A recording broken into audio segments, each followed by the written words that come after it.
Topat-topat kowe wanita keparat ora kumun yen Bandung lanang jagat putra ratu pengging ratu Damar Moyo aku duwe hati sakti Bondowoso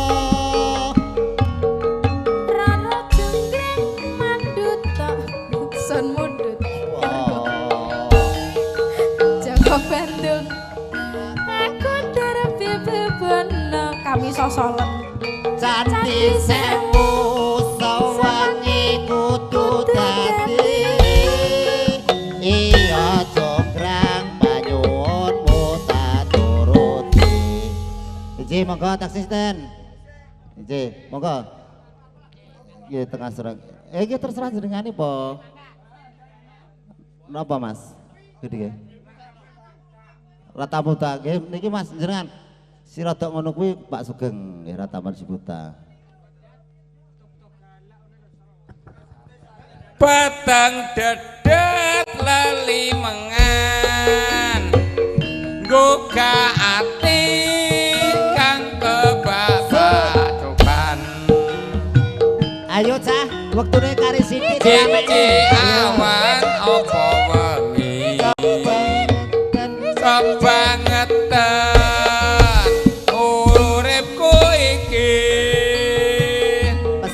sakno Gusti paringa margi gesang kula benjang kados pundi benjang kula tumut sinten menawi bapak ibu boten wonten ayo daperne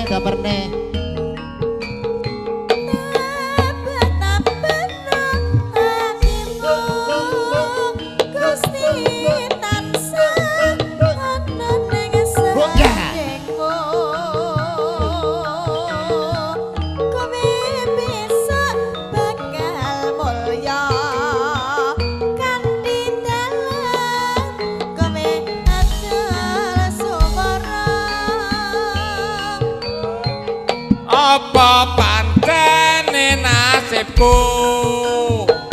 urip iki tanpa bapak ibu nelongso jroning uripku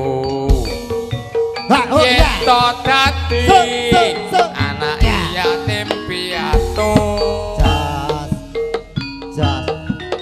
langsung kepilut kalamun waros liramun batin iki anane tansah rengung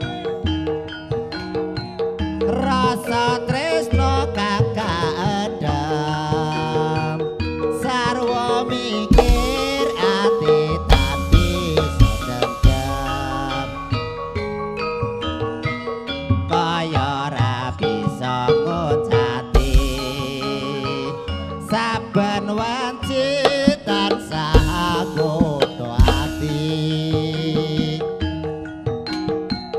nanging aku ati bloko pokasane tamah lara tresno najan to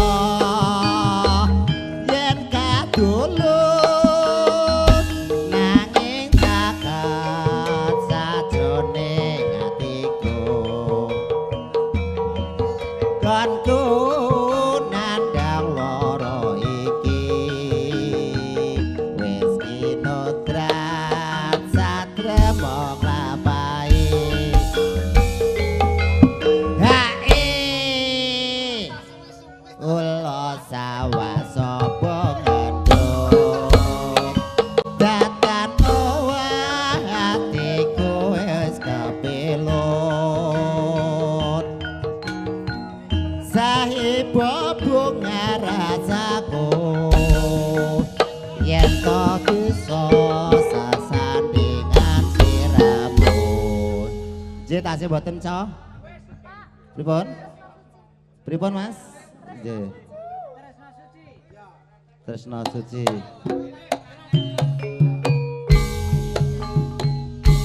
bareng ku aja tumlawong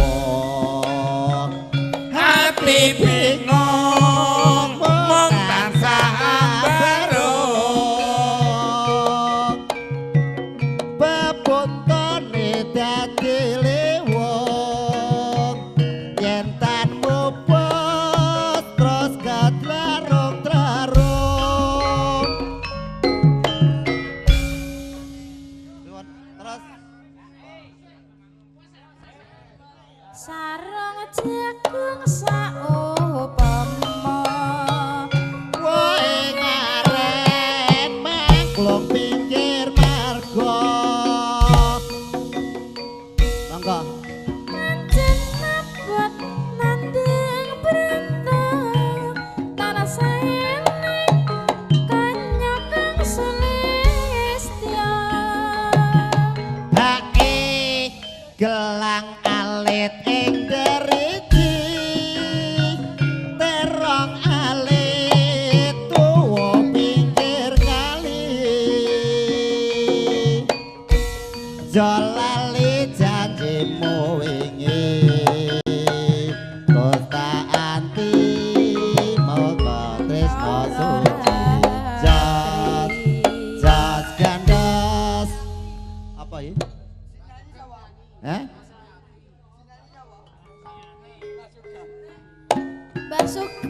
Pak Sugeng nyanyi. Ayo Pak Sugeng. Se.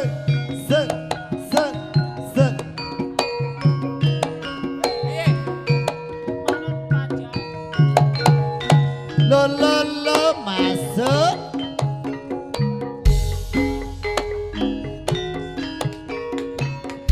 wis dadi anteping ati nganti kapan mung bakal tak enteni Ya, aku wis kepacut tresno ya mung sliramu sing katon ana mata yen bengi ra bisa turu bayanganmu wis mlebu pikiranku yo ketok oleh untuk kok kaya ngene rasane mung tansah kangen pengen weruh dheweke apa bisa aku nyanding sliramu do wong ayu sing dadi bepujanku tulung ana rasa kangen atiku nganggo esem manis sing tak tunggu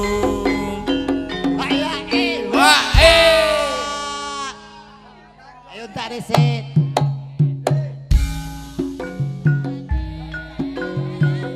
blala blala awe awe oke tanah kagugah rasa lanangku yen to nyawang esem lan guyumu sayange anakku loro wis juda ana prawan kembang desa apa bisa keturutan momong putra urip bebarengan aku kedanan rino wengi mung tansah kelingan kedanan prawan ibarate kodhok gayu lintang hae hae hae hae tak rewangi pati geni pamriye karepen lulo atine aku ora bakal rabi mung sliramu kenyata enteni akedanan mripate Edan blala tenan iki. blala awe awe nah iki yo edan tenan kagugah rasa lanangku yen anyawang esem lan guyune oper kene sayange putuku loro wis tuwa ana prawan kembang desa apa bisa keturutan momong putra urip bebarengan aku kedanan rino wengi mung tansah kelingan kedanan prawan ibarate kodhok gayu lintang ae yen liwat aku kelingan gubuk kae wis bos iki lho tukang ngeser piye to ki lek wis le Kang Doli. padake cah tipis kelingan resake gawe-gawe wokae biyen tak goleren neng cagak kebak tulisan warna abang tondo isi prawan jenenge gubuk asmara biyen kae tak kuantum tresno tanpa bantah tanpa kloso bot abote ke taman asmara riwayat omasum oh ya dikandol dhisik geten Mbak Esek ya gak ngerti Mas Kabeh pancen luputku. Lake sliramu.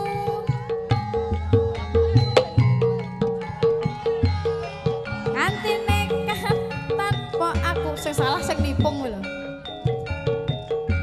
Jekur ning lokalisasi.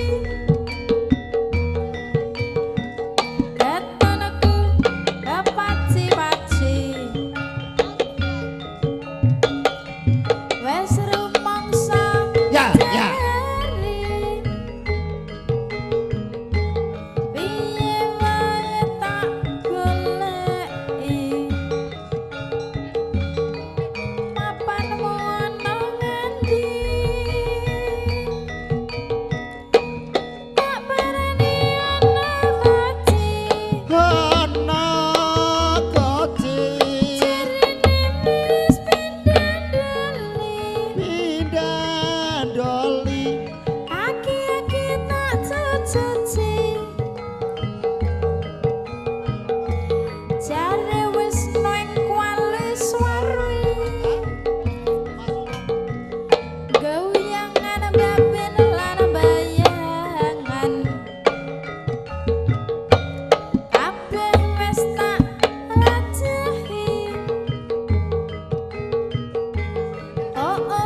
Oma suwo buka cita wong yen lagi kandro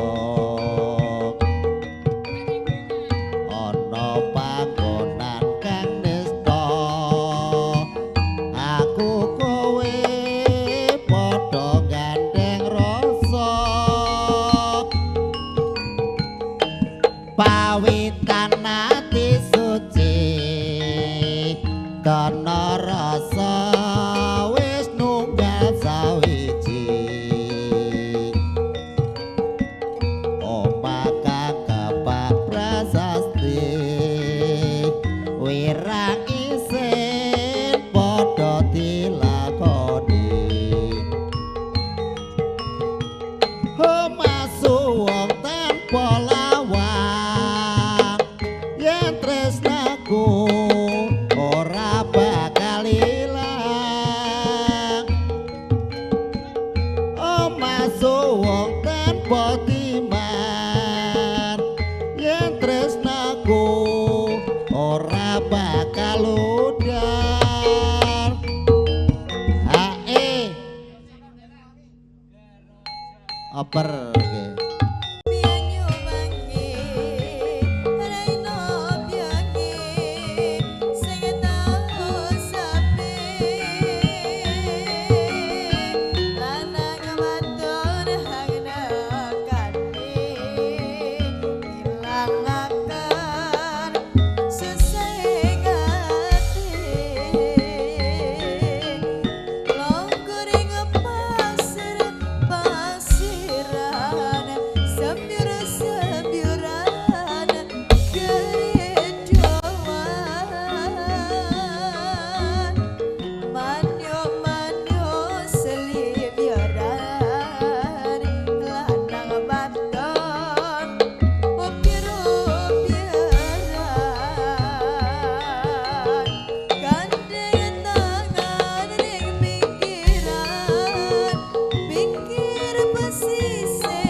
kanthi lewong atiku nalikane sepisan ketemu wong ayu dadi laku nggodha rasa siang ngantri lalu kinurban jiwa raga ngundang rasa tumete sing kalbu lir ngoyahi segara datan bisa ngluluke atimu soenggonku ngenteni liwung ing ati tanah Jambi dadya ati sawiji najan apa ta lakoni hae sabda pandita ratu mung sliramu dadya sisianku mugi Gusti nglelani tresnaku bakal kinawa mati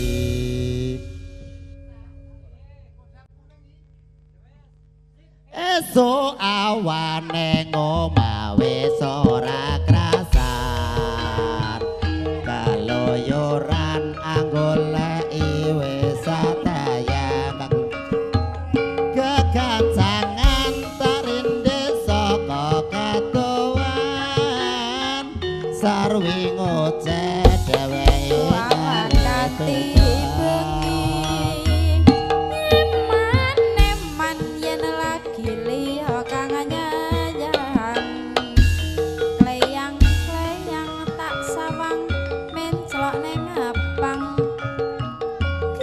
Kegancangan tarinde saka kaduan sarwi ngoceh dheweke ngale penclokan tak suwun mbok aja ngecek podang kuning agawe pikirku komik seret ireng tak sawang katon manise iba bunga yen takon nyanding sirane bakal atiku kegiwang liyan yen si podangan dudut hati kebranan naramandang hatiku tansaya ndadra ya serani sepi katulute benda Nggih. Ayo Paranggono nutup nyanyine Paranggono. Ah.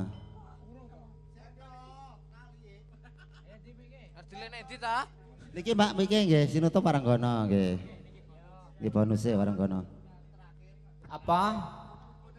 Kopukune ketawang terakhir nggih. Nggih bar ketaker berarti umbel. Wis kesel lho iki nggih. Kurang seprapat. Nggih. Telas ta Nah, kanca-kanca. ben genep. Nggih Ben nyuwun genep. pangapunten. Ayo tang tilekno. Ayo. Nggih, terakhir kupu kuning ketawang. Nggih, Ketawang. terus. Ayo. Ayo. Ketawang kupu kuning menika lagu terakhir. Ambu pilih wonten klenta-klentunipun anggen kawula mranata acara wonten ing dalu punika. Kawula nyuwun agung samudra pakasami ingkang sak kata-kataipun. Akhirul kalam dari kami. Wassalamualaikum warahmatullahi wabarakatuh. Monggo kupu kuning ketawang. Lagu terakhir. Monggo Pak Marmo.